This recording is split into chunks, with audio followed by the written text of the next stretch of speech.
بسم الله الرحمن الرحيم الحمد لله رب العالمين والصلاة والسلام على رسول الله وعلى آله وصحبه ومن تبعهم بإحسان إلى يوم الدين أما بعد mbokki maa ngi leen di nuyu l'islam mooy assalaamu aleykum wa rahmatullah. audio bi man maa ko fi wàccal bëgg leeral leen si lenti mi nga xam ne moom la xaali def xaali gay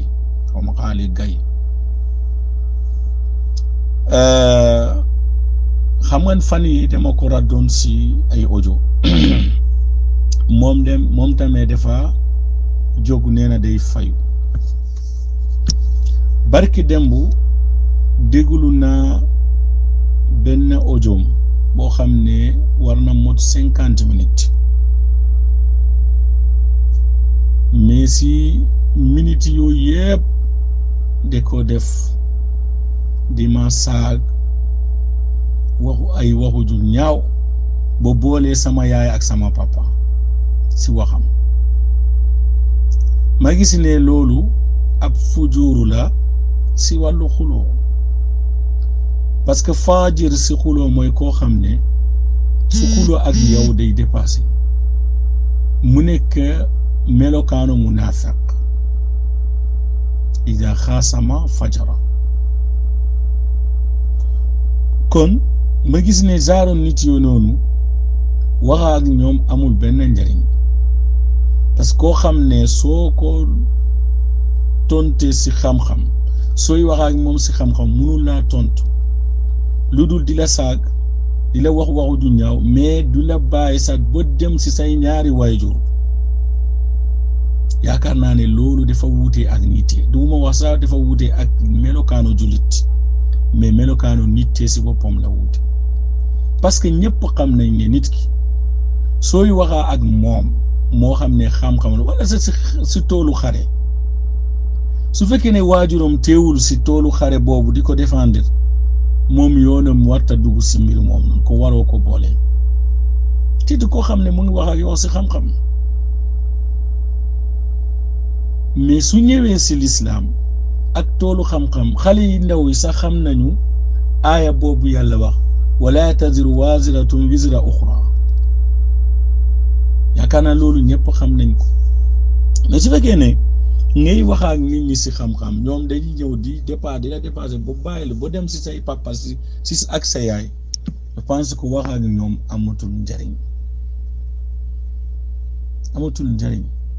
moo tax ne ma jële woon décision pour ne Xaalid moom pare naa si moom parce que fasiqu moom yajibu hijraanuhu nga bàyyi ko mu dem nga bàyyi ko mu wax lu ko neex. am benn mbokk bu ma wax benn wax boo xam ne xaw na daw sama yaram après ma gis encore waxam ji tey démb si guddi lañ ma ko yónnee ma déglu ko ma gis lii tamit li mu wax fii moom ëpp naa noppi xam naa su may noppi sa ay mbiram après bii nii après audio yi nga xam ne defu na fi moom laay noppi après audio après yooyu noonu laay noppi si ay mbiram parce que ma gis ne du sama nawle si leen waaw du si nite te du si xam-xam du si diine waaw du tamit si wàllu xel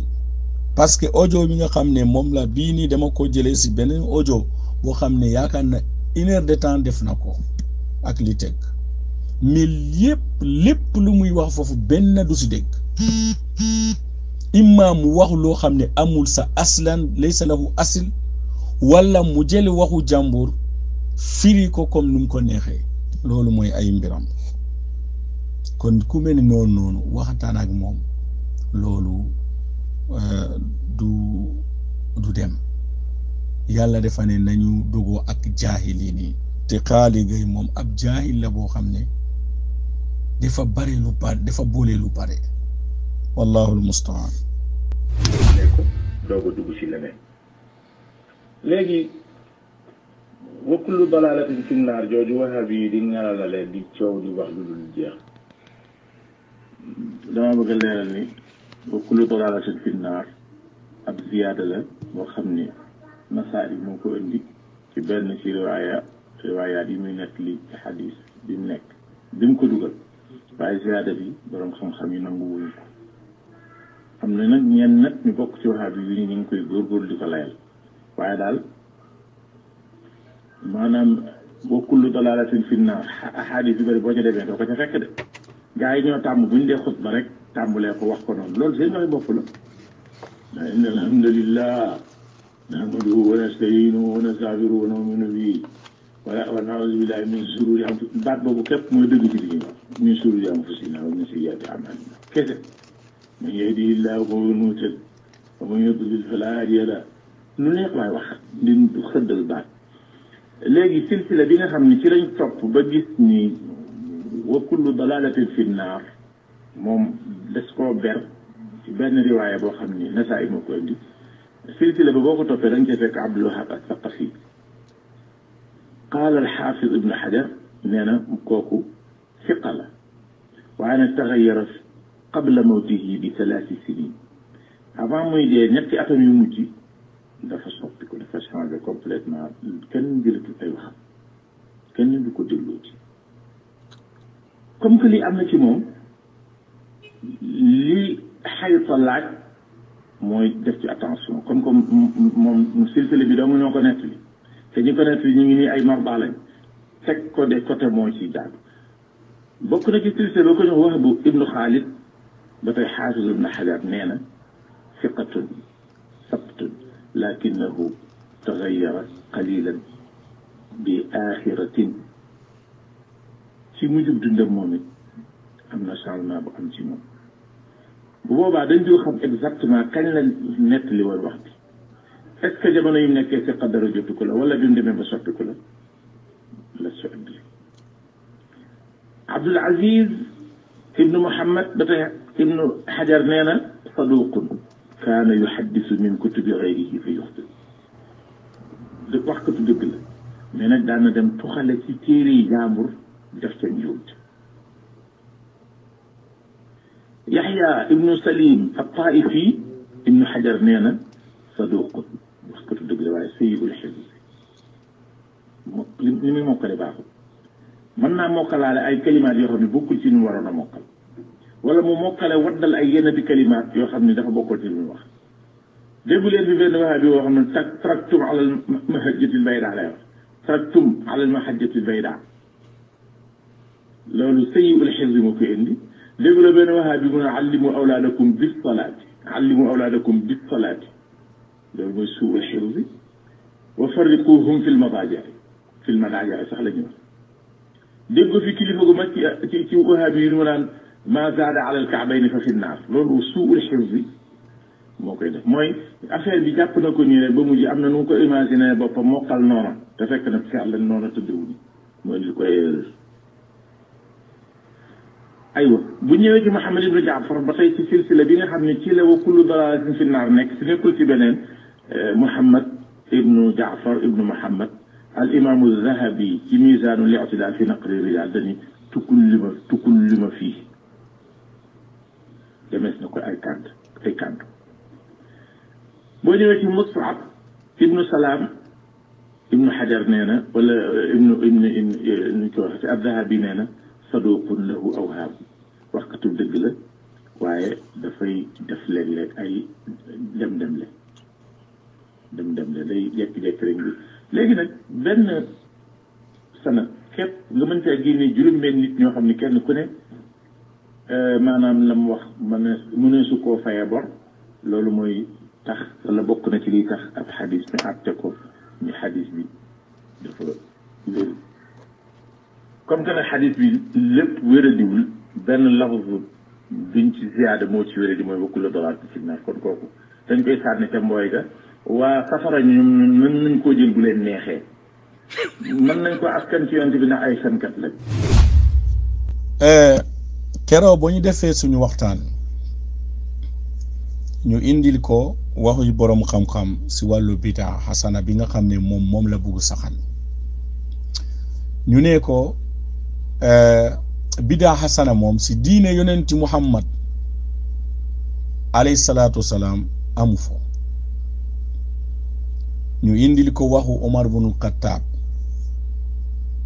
bi nga xam ne moom dafa jàpp ne kooku moo njëkk séddale bidaa si bidaa xasana ñu ne ko waxu dëgg parce que Omar ibn Khattab dafa ne waxu bu gën si waxu yi mooy waxu yàlla subhaanahu wa taala même yoonu bu jub mooy yoonu yonent bi alayhi salaatu wasalaam li gën a bon mooy li nga xam ne nit ñi moom la ñu sos loolu la Umar ibn Khattab wax kon ñu ne ko Ibnu Omar bi nga xam ne tamit da nga bëgg wax ne moom moo ziyaada si tashahud si tahya wahdahu la sharika la nga ne si ginnaaw yonent la ko sos ma ne ko waxu dëgg parce que loolu amul benn firinde buy wane ne loolu si ginnaaw yonent la ko sos comme amoo firinde soo waxee waxu jooju da ngay wax lu la neex te inna dhanna laa yughni min al-haqqi shay'an ñu daal di ko indi benn riwaaya boo xam ne mu ngi si Muwatta Malik riwaaya Aïcha radiyallahu anha moom doon wax si tashahhud wahdahu la sharika la xanaa da ngay wax ne Aïcha tamit moom moo ko def si ginnaaw yonent bi c'est-à-dire su fekkee nit ki xamul dara mu foog ne dafa xamul dara loolu ay mbiram dañ koy seetaan bàyyi ko mu dem rek kon loolu moo dal Xaalid ñu ñëw di ko wax ne Omar ibn Khattab am na riwaaya bu ñëw si tabaqaatul kubra ibnu Saad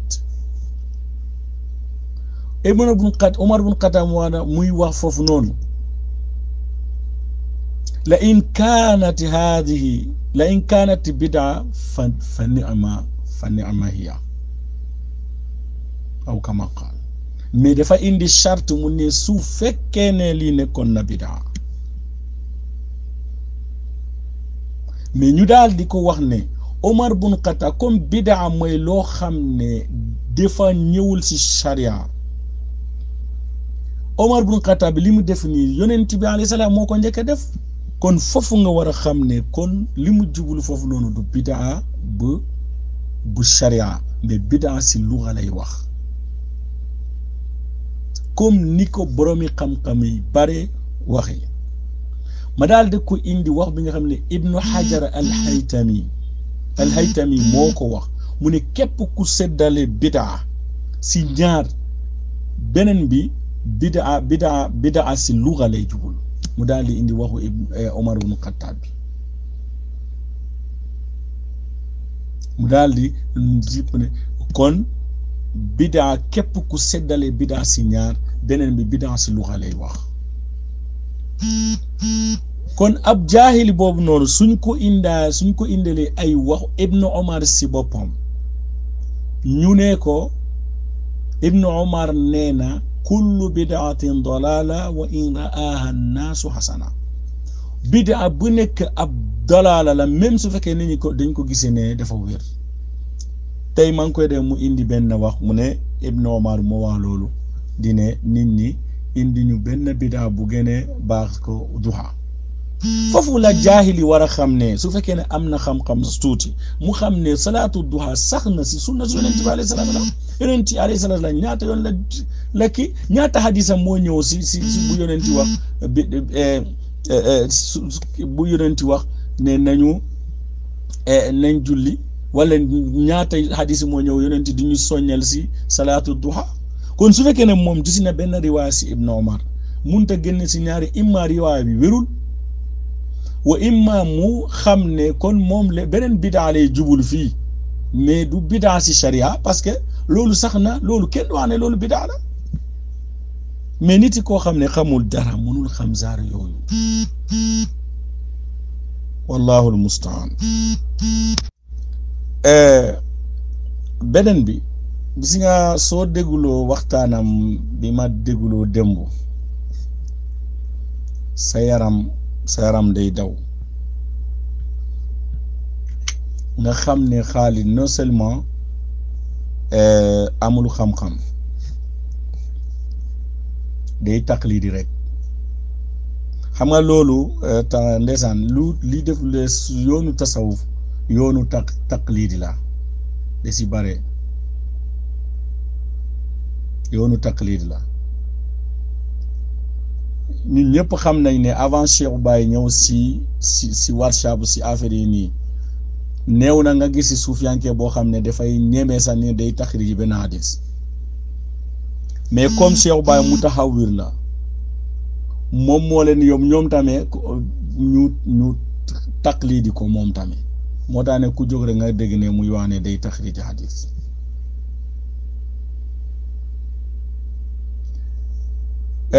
soo déggee ne gis nga audio bi ni nga xam ne moom laa wàccalee nii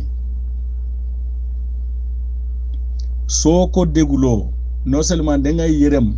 yërëm Khalid mais da ngay yërëm yoonu tasawuf parce que d'abord mu ne hadisi bi nga xam ne moom mooy riwaa ziyaada bi wa kullu dalalatin fi naar nee na wérul lu tax wérul mu indi benn sanad nee na ñoom foofu lañ nekk bokk na si Abdul Wahab al-Thaqafi te loolu waxul dëgg foofu nag képp njimi tudd si sanad bi yëpp déggu leen ko doo leen fekkee kenn si sanadu hadis boobu man dinaa leen wàccale hadis bi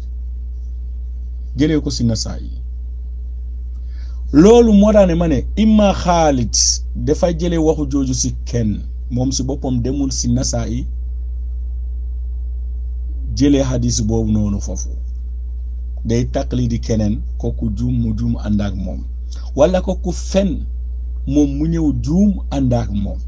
xam nga waxoon naa leen ko fii ma ne ab suufiyanke du radde salafi lu dul si ñetti yoon yi nii mu wax lu dul dëgg wala mu tuxal lu dul dëgg wala moom mu tuxal loo xam ne du ko gëstu musiba boobu moo dal Khalid fii Khalid Gaye wallahu almustaan yaram day daw mais beneen bi nga xam ne moo gën a nekk gàcce moom ba muy commencé kii ni si audio bii nii su ma juumul dafa waxoon si waxtaanam boobu noonu dafay niyu si groupe ñu ne wa'idu lahum mastata'tum mais su fekkee ne moom dafa wàccale wax jooju si groupe boobu noonu li muy wane ne kon groupe boobu noonu amul kenn koo xam ne nekk boroom xam-xam ba mun na souligner erreur bu mag bi nga xam ne moom la Khalid def wala amul ku fa nekk koy déglu day ñëw di sorti ay audio rek kenn ñëw sànnee ko si YouTube amul ku koy déglu parce que je pense que su fekkee ne moom erreur bu muy def si sanadu hadis bi su fekkee ne am na ñu fa nekk te nekk boroom xam-xam te ragal yàlla te ñu déglu ko yaakaar naa ne dinañ ko wax ne Khalid fii juum nga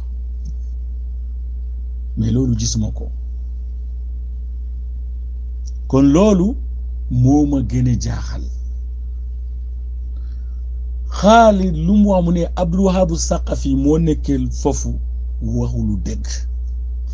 mu ne keneen ki nga xam ne tamit Wahab bin Khalid moo nekk si sanad bi waxul dëgg Abdul Aziz ibnu Muhammad bi nga xam ne moom la wax du dëgg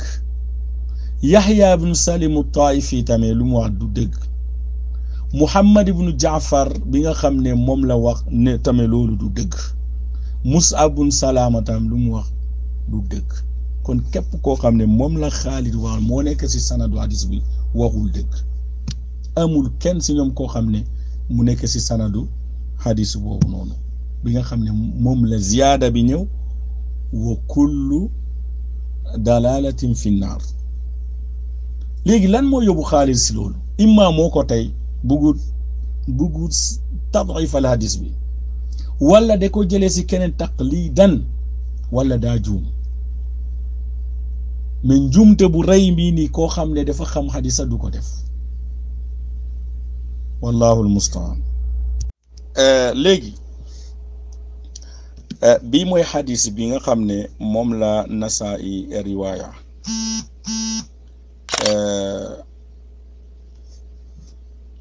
mu ne حدثنا عتبة بن عبد الله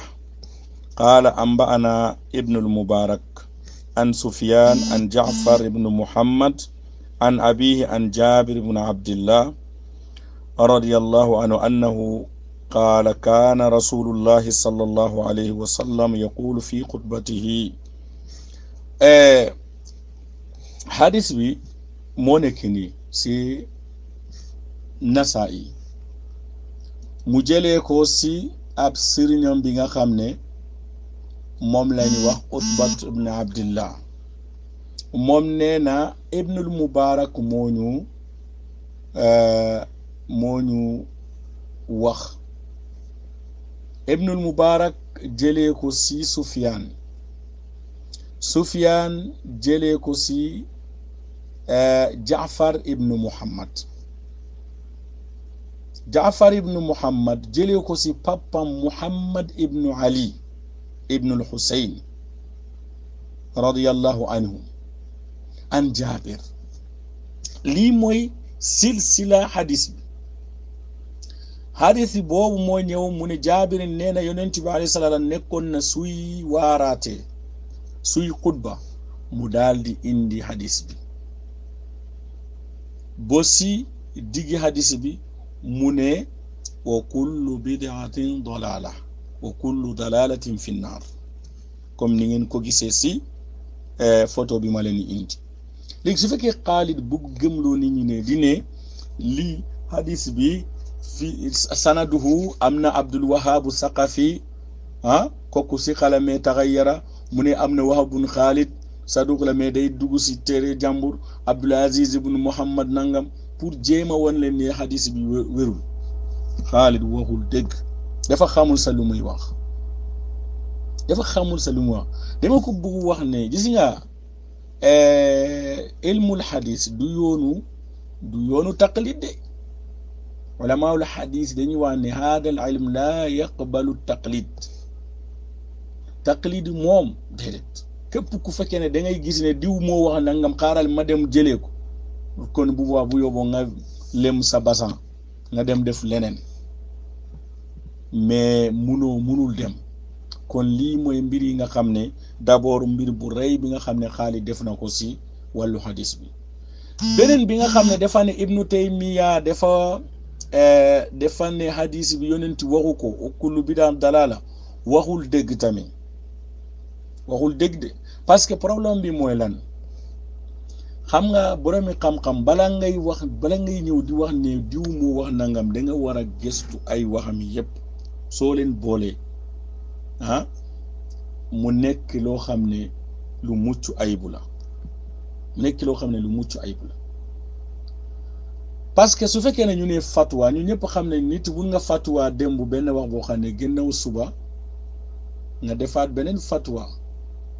wala ñu xaar ba déwén defaat beneen fatwa mun na am fatwa yooyu yëpp mun na wuute gis nga hadis boobu noonu Ibnu Taymiya am na riwaaya mu indi mu ne yonenti waxu ko mais soo demee même Majmuul Fatawa si boppam Ibnu Taymiya dafa saxal foofu noonu riwaaya bi ñaari place Ibnu Taymiya muy saxal ne riwaaya bi am na gannaaw ba mu indi hadis bi dafa mu ne wa fi riwaayatin wa kullu bid'atin dalaala loolu mawjud fi majmu' soo demee si iqtidaa'u siraatul mustaqim même chose la indi foofu Ibnu Taymiya di saxal waxu jooju si iqtidaa'u siraatul mustaqim mu ne wa amma al qawl inna sharra al umuri muhdathatuha wa inna kulla bid'atin dalaala wa kulla dalaalatin fi nnaar من والتحذير من الأمور المحدثات فهذا نص رسول الله صلى الله عليه وسلم فلا يحل لأحد أن يدفع دلالته على ذم البدع ومن نازع في دلالته فهو مراغم ولا مراغم. donc fii nii Ibn Taymiya dafa saxal riwaaya boobu kon xaalis su ñëwee di wax nit ñi ne Ibn Taymiya nee na yonent waxu ko yow yaa xamul lan la Ibn Taymiya wax mais Ibn Taymiya day saxal waxu ci wallahu a'lam. kon bokki lii dafay wane ne Xaalid day daal di waxantu rek mais du si xam-xam lay waxee. indi na benn waxu si imam Malik rahimahullah ne bi nga xam ne Ibn Taymiya moo ko wax mu ne imam Malik dafa ne ida qallat al athar wa ida qallat al athar kasurat al ahwa nee na Malik dafa athar fii moom lan la wax mu ne ay xew-xew yi ñëw si taarixu tashriya xam nga koo xam ne yow sa bopp munoo xam istilaaxul ulama istilaaxaatul ulama yow munoo ko xam nga bëgg ñëw dine di wane nit ñi ne yow yaa xam dara da ngay nax sa bopp mbokk. xam nga musoon na wax fii ni mu ne Mu'jamu Tabarani mu ne loolu daal day ñëw rek di xarfu bu tàmbale xaw ma xarfu a dem si laa ko woon ne xamoo dara xamoo demal jàng parce que Mu'jam du loolu lañ koy moo tax a jóg bii tamit mu dee daal di def lu gën a doy waar parce que nit xale bu ndaw bi nga xam ne sax su jàngee Bayquniya Manzumatul Bayquniya su ko jàngee du ñëw di wax fii nii di ne wa ida qallatil athar nga bugg ko firi xew-xew yi am si taarixu tashriya bal athar mooy jamu athar al athar jamu athar suñ ko waxee mooy riwaayaat yi nga xam ne dañ ko jële imma nabiyu sallallahu alayhi wa sallam wala salaf loolu lañ waa athar mais pas comme ay mbir yi nga xam ne si taarix moo xew si taarixu tashriya wallahu almustaan. kon loolu mi nga xam ne dafay wane tamit Xaalid ab dof la boo xam ne day wax lu ko neex rek. beneen bi nga xam ne Xaalid wax na ko te waxul dëgg mooy ne Ibnu Taymiya dafa gis bidaa xasana waxoo dëgg. Ibnu Taymiya musul waxu kenn ne bidaa xasana dafa am si sharia bii nii abadan. loolu munoo indi benn waxu bu Ibnu Taymiya buy saxal ne bidaa tanqasimu ila qismayn xasana wa qabiha muy xam ne bidaa si sharia loolu amul fenn bàyyil di waxu lu dul dëgg même waxu Shaafi'i bi nga xam ne Ibnu Taymiya dafa ko indi Shaafi'i lan la wax mu ne Shaafi'i dafa ne al bidaa bid'atan bid'atun xaalafat kitaaban wa sunna wa ijma'an wa athran an ba'di ashaabi rasulillah sallallahu alayhi wa sallam fa haadi bid'a dalala mu ne bidaa boo xam ne ñaari bidaa la Shaafi'i loolu la wax ñaari bidaa la bidaa boo xam ne dafa wuute ak kitaab wala sunna wala ijma wala riwaaya kenn si saxaabay nee na loolu dalaala la ab sànku la mu ne wa bidaatun lam tuxaalifu shay'an min dalik am na bidaa boo xam ak bidaa boo xam ne wuutewul dara ak si yooyu mu ne fa haadi qad takunu xasana xoolal ibaara bi mu ne lii moom mun naa nekk xasana mais su naa ne mun naa nekk xasana mun na bañ a nekk xasana xoolal mu ne wa haadi qad takunu xasana qad su ñëwee ak mudaare loolu taqlil la kon kan mooy ñëw di jëme nit ñi di wax nit ñi ne non imam Shaafi'i day kii ni si bidaa xasana moom defal ne qad takunu xasana loolu la kii riwaaya an imam Shafii parce que dafa daal di ñëw fii ni mu ne ni'matil bid'a hadihi waxu Umar ibn Khattab mais pour nga xam ne lan ban bid'a la ibnu kii jublu fii nii foofu da ngay dem borom xam-xam li ñu lay wax fii nii mooy ibnu Taymiya ak ñoom ibnu Hajar al-Haytami mooy bid'a fi lugha la loolu ibnu Taymiya wax na loolu ba mu leer nañ mooy ñi nga xam ne dañaa taqsim bid'a di am xasana ak beneen bi loolu bid'a si lugha lañu jubul mais bid'a moom si diine moom loolu yëpp ak dalaala la xaalis di nga xamul dara rek pour leeral loolu soo demee si majmuul fatawa ba tey da ngay dégg ne ibnu Taymiya dafa ne wa maalumun anna kulla ma lam yasunnahu wala istahabbahu rasulullahi sallallahu alayhi wa sallam wala ahadu min haulaai alladina yaqtadi bihim almuslimun fi dinihim fa innahu yakunu min albid'a almunkarat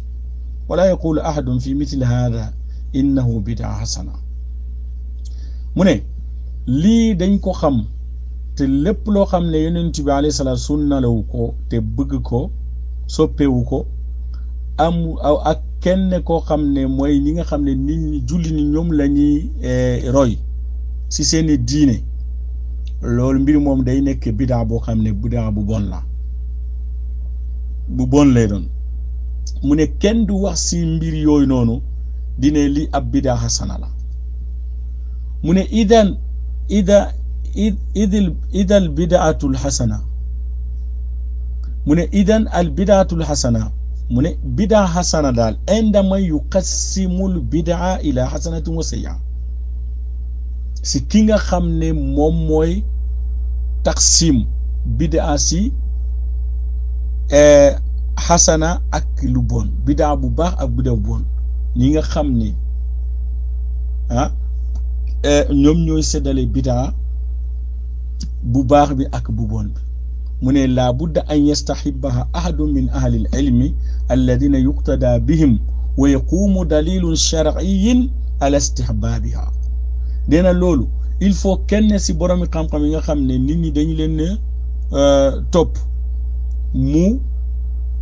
sopp mbir moom noonu te amu dalili bu wér boo xam ne si sharia lay bàyyi ko mu ne wa kadhalika man yaqul al bid'atu shar'iyya kulluha madmumatun li qawlihi sallallahu alayhi wa sallam fi al hadith sahih kullu bid'atin dalala mu ne wa yaqulu qawlu Umar fi tarawih ni'mati al bid'a hadi innama asmaha bid'a bi i'tibari wadi' al lugha nee na Umar ibn Khattab ba mu ne ni'mati al bid'a hadi de ko tuddee bid'a si côté lugha mais du sharia comme Ibn Hajar Haytami lu mu wax képp ku seddalee bid'a si hasana ak sayya loolu bid'a si lugha la ñuy wax mais du bid'a si sharia moom lépp lu bon la moo daane Ibn Taymiya continue de mu ne fal bid'atu fi shar' inda haula ma lam yaqum dalilun shar'i ala istihbabihi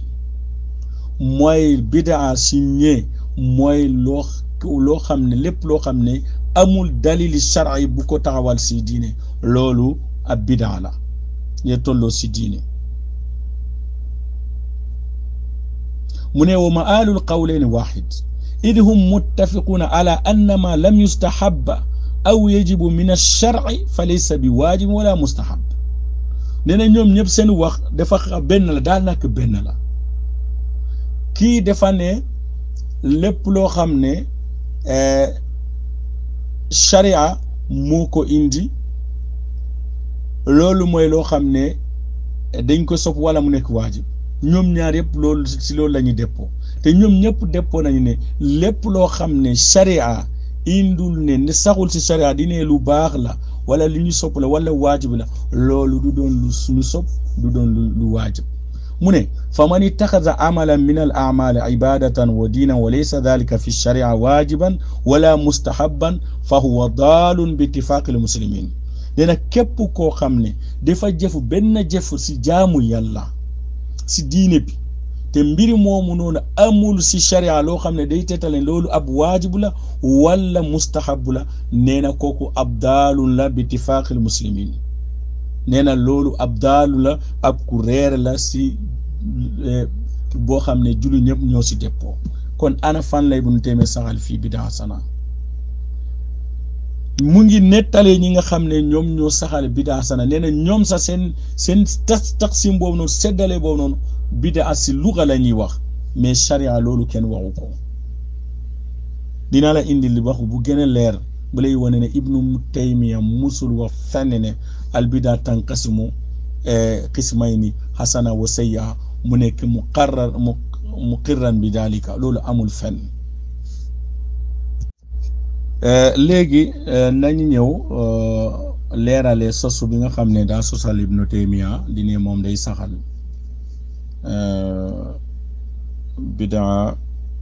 bidaa hasana te loolu du dëgg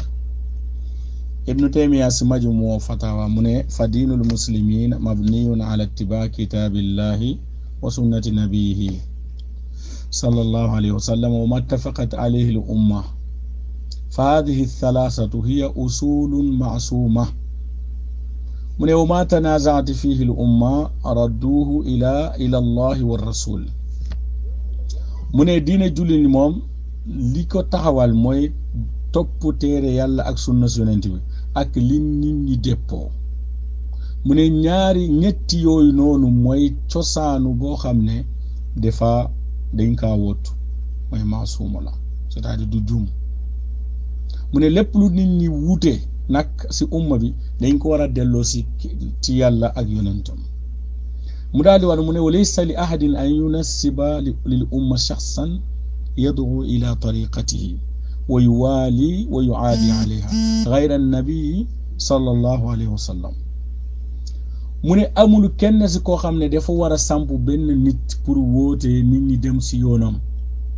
su ku ñu ànd ak ku si topp ñu si la ñu xarit ak moom wala si la ñu dogoo ak moom si la ñu koy noonoo loolu amul ku dul yonent bi alayhi salaatu wasalaam yonent rek la ñuy noonoo nit su fekkee ne wuute na ak moom waaw yonent rek mi amul benn sëriñ wala boroom xam-xam bu nit ñi war a noonoo ngir dafa wuute ak kooku mu ne wala yunassiba lahum kalaaman yuwaali alayhi wa yuaadi gayra kalaamillahi wa rasulihi aw majtamaat alayhi al umma mu ne te duñu indi benn waxu tamit samp ko ku jële waxu jooju ñu ànd ak yow ku bàyyi waxu ji ñu noonoo ak yow lu dul waxu yàlla ak waxu yonent ak mbir yi nga xam ne nit ñi dañ si déppoo mu ne bal hada min fi'li ahli al-bid'a alladina yunassibuuna lahum shaxsan aw kalaaman yufarriquuna bihi bayna al umma yuwaaluuna bihi ala dhalika al kalaam aw tilka nisba wa yuaaduun nee na loolu mooy yoonu ahlul bid'a dañuy indi ay nit wala ay wax ñu daal di indi xaajo si umma bi ku ànd ak yow ñu ànd ak yow ku àndul ak moom ñu noonoo ak yow nee na loolu waxu ahlul baatil lañu mu daal di wax si beneen côté mu ne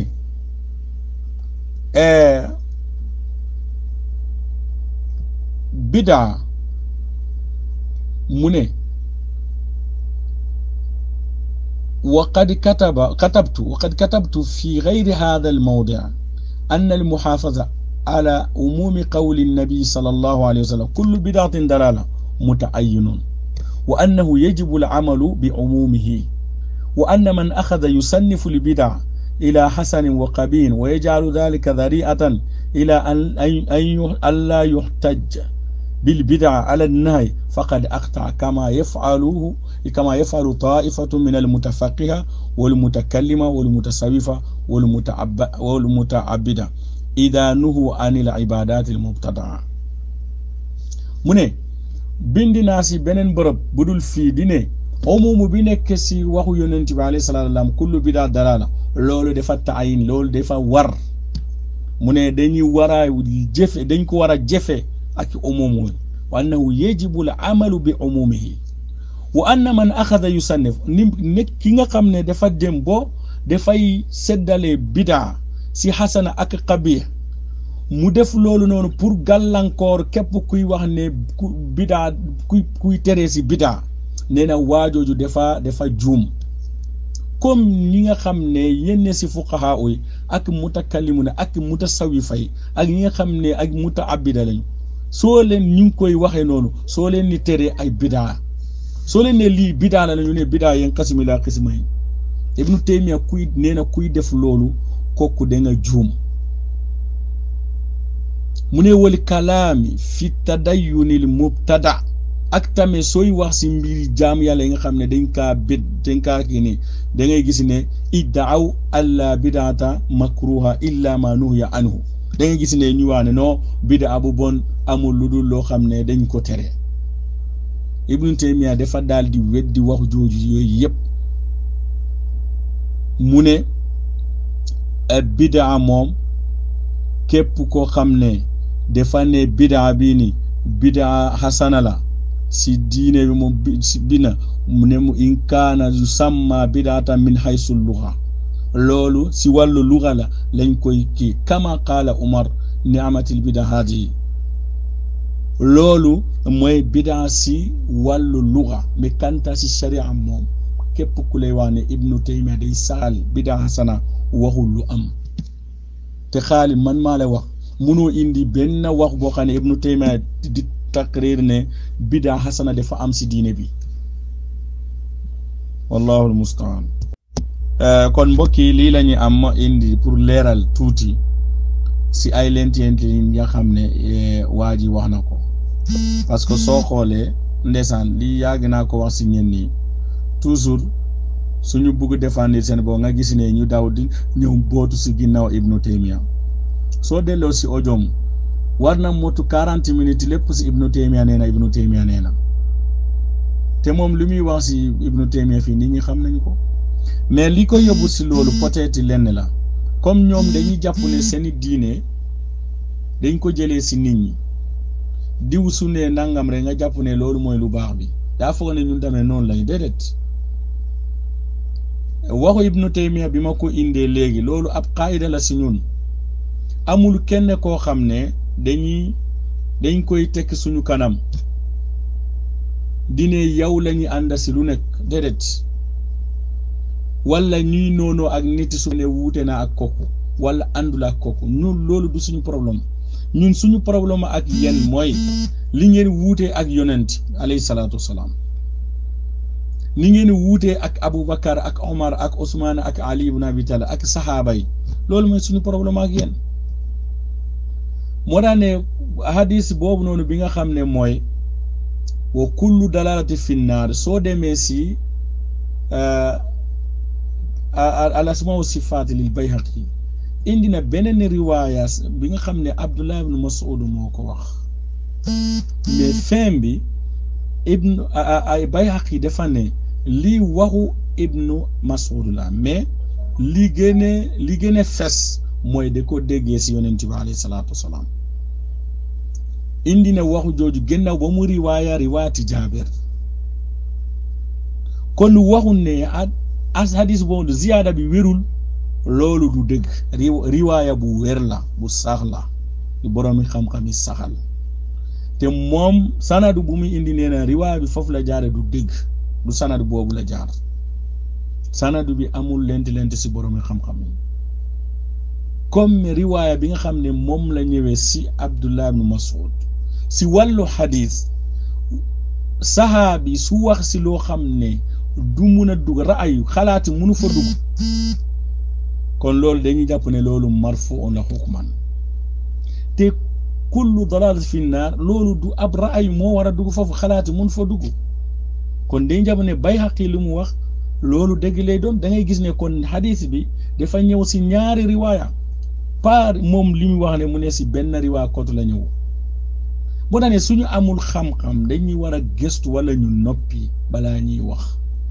Buxaari ba muy indi wàllu xam-xam dafa ne xam-xam moo war a jiitu si jëf ak wax mu daal di istilaalu si aaya bu nekkee القرآن سورة محمد فاعلم أنه لا إله إلا هو واستغفر لذنبك. بخاري دالين باب العلم قبل القول والعمل. كن لولو موي رياليتي، لولو موي رياليتي. nit bala ngay wax da ngay xam moo gën, sinon da ngay trompel sa bopp di trompel nit ñi kon waxu ji mooy waxu bu wér. mu ne encore si ay waxam mu ne Abdullah ibn Mas'ud, xam nga kii dafa wérul, Xaalid dafa wérul. mu ne Abdullah ibn Mas'ud jeudi day lay commencé di organiser di waaraate. mu ne waaraate yoo noonu Ibn Al-Hasan Basri tamit nee na loolu ab bidaa la bu gën. mais yonent bi alayhi salaam ñaata yoon la dajale nit ñi pour waar leen. Abdullah ibn Mas'ud hadis boobu bi muy wax ne sax ñu ne dimanche jeudi lay ñëw, nee na da koy def parce que yonent jeudi boobu lay def. moom muy ñëw di jàppe ne Abdullah ibn Mas'ud moom da ko defee noonu si ay waxam ay xalaatam la defee noonu.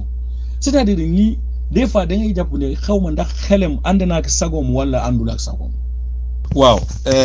hadis bii nii soo demee si Bukhari da nga koy fekk.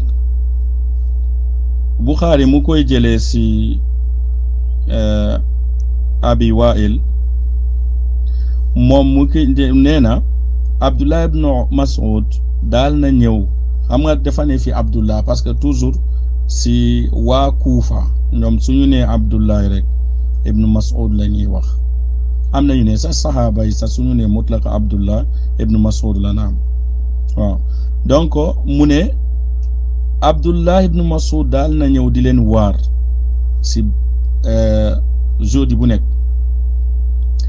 am na ku benn waaye bu ko wax ne mais yaa Aba Abdurrahman ñun de li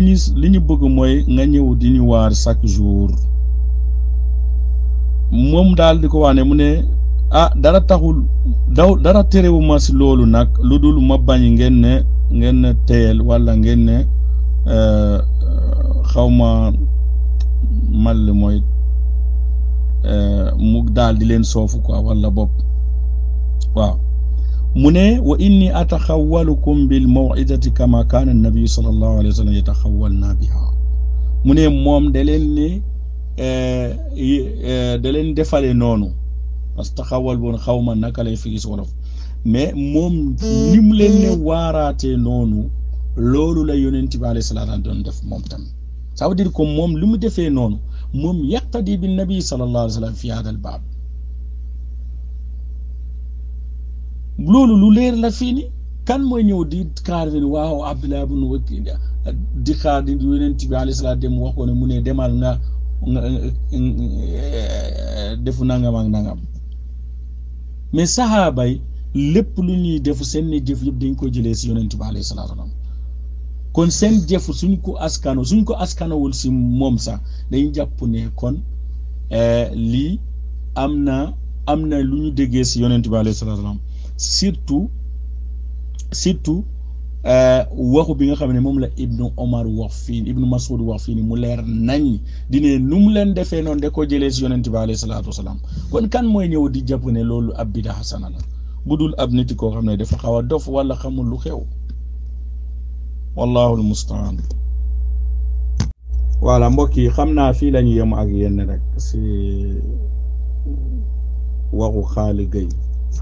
yi nga xam ne indil naa leen ko. audio yu gudd yooyu yi ñuy def yëpp benn du si dëgg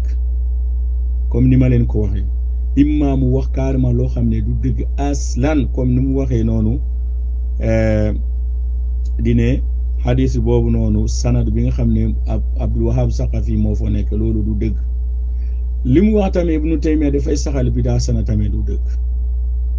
yeneen ni wax yi nag moom mooy ñëw di si tasarruf waxu jàmbur fekkee ko di ko pasare waxu lu ko neex. mais li wër te wër imaam Shafii Ibnu Taymiya li muy tuxalee si moom mooy mu ne xat takun xasana suñu la ne qad takun idan qad laa takun foofu sa amul jazm bu ne imam Shafi dafa wax ne bidaa sana dafa am mais loolu yëpp dañ la ne muraadu Shafi ak ñuy wax waxu jooju noonu mooy bidaa fi lugha loolu la Ibnu Taymiya wax loolu la Ibnu Hajar al-Haytami wax te loolu mooy lu wér parce que Umar ibn Khattab indi lu bidaa parce que Umar ibn Khattab lu mu indi loolu ci charia la bokk même su fekkee ne gisul ne yonent def na ko parce que yonent bi alayhi salaam dafa ñu ne alaykum sunnatul xulafa rashidin Umar ibn Khattab min al xulafa rashidin loolu am si wérante kon moo tax ne Ibnu Taymiya wax loolu ne te tamit waxu jooju jëfu jooju bi nga xam ne Umar wax na loolu fan la ko jële yonenti la ko jële yonenti alayhi salaatu wa salaam moo njëkk jiite nit ñi si naafila daa am cause bu tax mu dindi ko mu arrêté moo tax ne Ibnu Abdul Bari dafa ne ba Omar gisee ne li tax yonent bi arrêté amatu fii mooy dafa ragal ne wax yu ñëw pour ñu faratal te loolu amu fii moo tax ne mu daal di ko def kon loolu kenn du wax ne loolu ab bidaa la xanaa ab jaahil suñu la ko tuddee bidaa rek sa xel war na dem ne dine bidaa fi luga la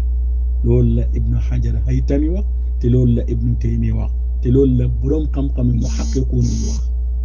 su fekkee ne ni boroom xam-xam yi mënoo déggee seen wax wala nga gisi dëgg teg ko sa tànk buggu topp sa bànneex bakkan yow yaa xam